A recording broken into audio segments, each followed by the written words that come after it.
នេះគឺជាម៉ូតូ Honda Scoopy Club 12 ឆ្នាំ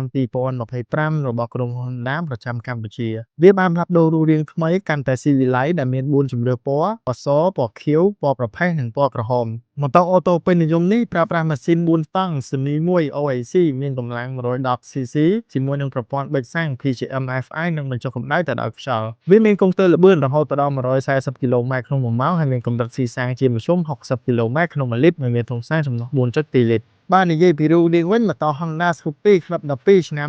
2025 មានទម្ងន់ 94 គីឡូក្រាម ប្រើប្រាស់គ្រឿងឆ្អឹងប្រភេទ EF AF ថ្មី Underbone ដែលធ្វើឲ្យតួម៉ូតូកាន់តែស្រាល កាន់តែស្ទុះ និងមានលំនឹង ងាយស្រួលគ្រប់គ្រងគ្រប់ស្ថានភាពផ្លូវ ជាមួយនឹងការ design តាមថ្មី រូបរាងថ្មី រចនាបថបែបអត្តសញ្ញាណរបស់ Club 12 ដែលផ្ដោតសំខាន់ទៅលើយុវវ័យ ក្នុងនោះវាបានបំពាក់ជញ្ជាំងមុខ Full LED និងអំពូលបំភ្លឺពេលថ្ងៃ LED design រាងមូល ខណៈដែលស្តុបផ្នែកខាងក្រោយ design រាងមូលផងដែរ ម៉ូតូ Honda Scoopy Club 12 ឆ្នាំ